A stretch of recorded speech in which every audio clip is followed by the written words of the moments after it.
नमस्कार दोस्तों, आप क्राइम तक देख रहे हैं। बात करते हैं उन लोगों की जो पाकिस्तानी हैं और जिनको बाहर भेजा गया है। हालांकि इसमें सीमा हैदर अभी तक बची हुई हैं। क्यों बची हुई हैं उस बारे में भी आपसे डिटेल में वार्तालाप करेंगे, लेकिन सबसे पहले आपको बता दूं कितने ऐसे पाकिस्तानी हैं जिनको भेजा गया है। दरअसल एक सीसीएस की बैठक हुई थी जिसमें तय हुआ था कि जो पाकिस्तानी नागरिक हैं और विभिन्न कैटेगरीज में जिनका वीज़ा है, उनको जो यहाँ रह रहे हैं लीगली, उनको बाहर भेजा जाए। इसके तहत करीब 537 जो पाकिस्तानी हैं उनको बाहर भेजा जा चुका है, जिनमें 9 डिप्लोमेट्स बताए जा रहे हैं। इसी के सेंस में पाकिस्तान ने भी भेज दिया है 850 उन्होंने इंडियंस को भेजा है, जिनमें 14 डिप्लोमेट्स हैं। लेकिन इसका हम कई सारी तस्वीरें देख रहे हैं और ऐसी ऐसी तस्वीरें देख रहे हैं, कई मार्मिक स्टोरीज भी हैं, मानवता से भरी हुई स्टोरीज़ हैं, चाहे वो अटारी बॉर्डर से हो, चाहे वो वाघा बॉर्डर से हो।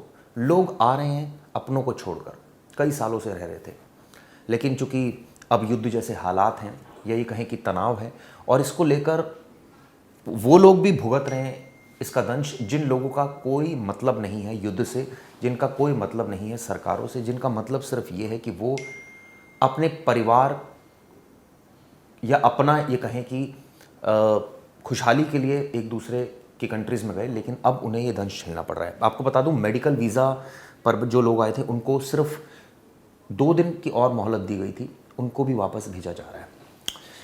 ये वाकई मानवता, वो भी मानवता के आधार पर उनको ऐसा करने को कहा गया। अब ऐसे में सरकार का जो व्यू पॉइंट है वो ये है कि जब संबंध खराब होते हैं तो फिर ऑब्वियसली इसका खामियाजा उन लोगों को भी भुगतना पड़ता है जिनका शायद सरकार से डायरेक्ट या इनडायरेक्ट कोई संपर्क ना हो या कोई सहभागिता ना हो, लेकिन उनको झेलना पड़ता है। मैं आपको बता दूं, एक रिपोर्ट इसको लेकर एक प्रकाशित हुई थी 23 अप्रैल को। हम सबको पता है कि भारत सरकार ने फैसला लिया था, जिसके बाद पाकिस्तान के जिन कैटेगरी के वीज़ा रद्द किए गए थे, पहले मैं आपको वो बताता हूँ। दरअसल सबसे पहले जो वीज़ा रद्द किए गए थे वो सार्क कैटेगरी के तहत थे। इसमें कौन कौन से वीज़ाज आते हैं?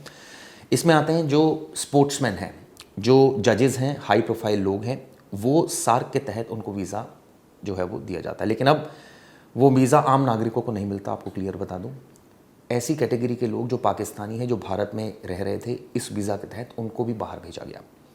इसके अलावा बिजनेस वीज़ा, भारत में बिजनेस के लिए पाकिस्तानी नागरिकों को दिया जाने वाला वीज़ा, इसके तहत भी कई लोग आते हैं यहाँ पर, उनको भी बाहर भेज दिया गया है। अब आप सोचिए उनका आर्थिक नुकसान कितना हो रहा है। उनको क्या मतलब कि 2 देश अगर आपस में फाइट कर रहे हैं, ठीक है, एक देशभक्ति अलग बात होती है, लेकिन देशभक्ति से इतर अगर बात करें तो कुछ लोग ऐसे होते हैं जो सरकार के लिए कोई प्रॉब्लम क्रिएट नहीं करते, ना वो कोई ऐसी माइंडसेट के लोग होते हैं कि वो सिर्फ अपने से मतलब रखते हैं और अपने बिजनेस से मतलब रखते हैं, अपनी नौकरियों से मतलब रखते हैं या अपने एक उद्देश्य से मतलब रखते हैं।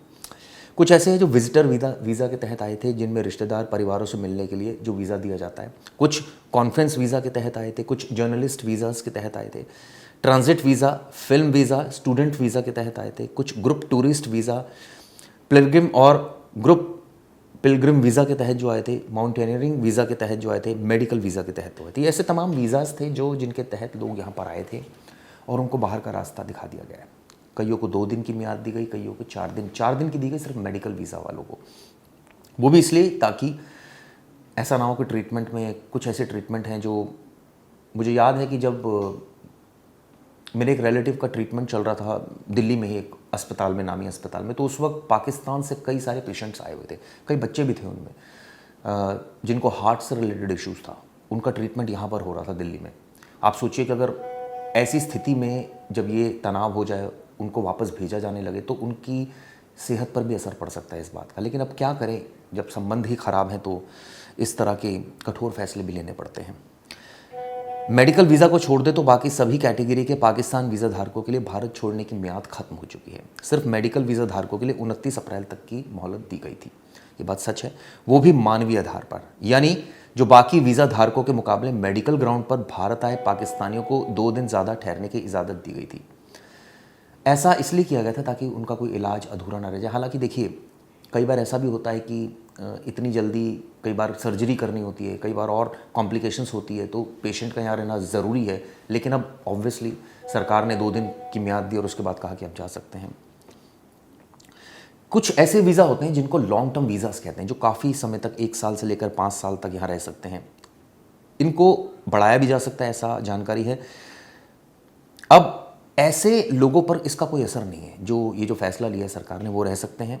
वो पाकिस्तानी महिलाएं जिन्होंने भारतीय नागरिकों से शादी की हैं, आप सोचिए, इसमें उन पर भी कोई फ़र्क नहीं पड़ेगा, उन्हें पाकिस्तान नहीं भेजा जाएगा। ये एक टेंडेंसी है। लेकिन इसमें जो क्लॉज है वो ये है कि वो उन्होंने नागरिकता यहाँ की ली हो, तब होता है ये। ऐसा नहीं हो कि पाकिस्तानी नागरिक है, आपने यहाँ के शादी कर ली और नागरिकता आपने यहाँ की ली नहीं और आप यहाँ रह सकते हैं। वो भी अगर आप लॉन्ग टर्म वीज़ाज़ के तहत है तो आप रह सकते हैं, उसके बाद आपको जाना पड़ेगा। आपकी नेशनैलिटी चेंज नहीं हो रही, आप इंडियन नहीं कहलाएंगे, आप कहलाएंगे पाकिस्तानी। लेकिन आपको एक 5 साल के बाद उसको बढ़ाया भी जा सकता है और नहीं भी बढ़ाया जा सकता, आपको वापस भी जाना पड़ेगा।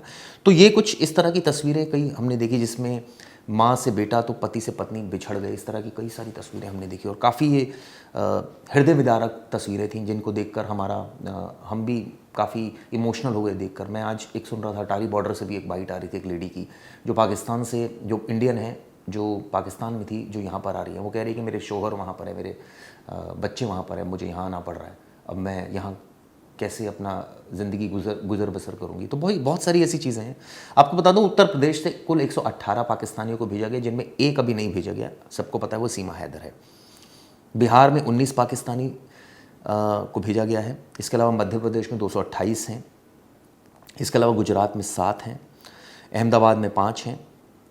ऐसे अलग अलग, केरल से 102 हैं। इस तरह से अलग अलग स्टेट से अलग अलग कैटेगरी के लोग हैं। लेकिन अब इसमें क्लॉज ये है कि अगर मान लीजिए इसके बावजूद कुछ लोग रह जाते हैं तो उनके खिलाफ कानूनी कार्रवाई भी संभव है, उनको 1 से 5 साल तक की सज़ा भी हो सकती है। इस तरह के क्लॉज है। लेकिन सवाल यही उठता है कि क्या वाकई जो ये फैसला सरकार ने देखिए लिया है, वो सिर्फ इस बात को देखते हुए लिया है क्योंकि दोनों देशों के रिश्ते ख़राब हो गए और आतंकवाद अगर सीमा पार से लगातार जारी रहेगा तो भारत कुछ कठोर कदम तो उठाएगा ही।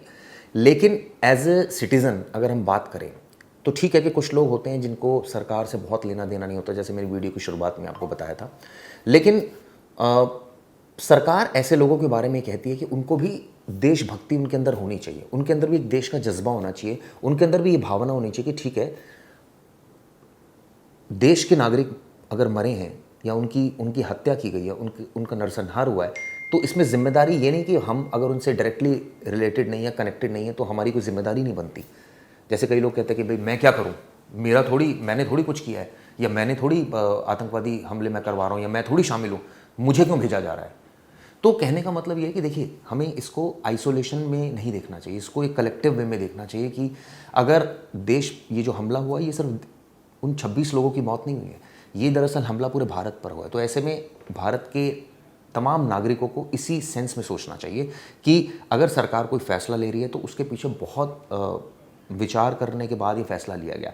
लेकिन ये बात सच है, जो मैंने शुरुआत की थी वीडियो की, कुछ लोग ऐसे होते हैं जो इसको एक दूसरे चश्मे से भी देखना चाहिए। यानी कि जो हम देख रहे हैं, जिसमें हमने देखा अटारी बॉर्डर से एक महिला आ रही है, या कुछ मेडिकल ग्राउंड पर कुछ लोग वापस जा रहे हैं, उनका भी ट्रीटमेंट भी पूरा नहीं हुआ है। कई हार्ट पेशेंट्स हैं, कई किडनी पेशेंट्स हैं, कई और गंभीर बीमारियों से जूझ रहे हैं, जो पाकिस्तान में इलाज नहीं मिल रहा था, यहाँ पर आए थे।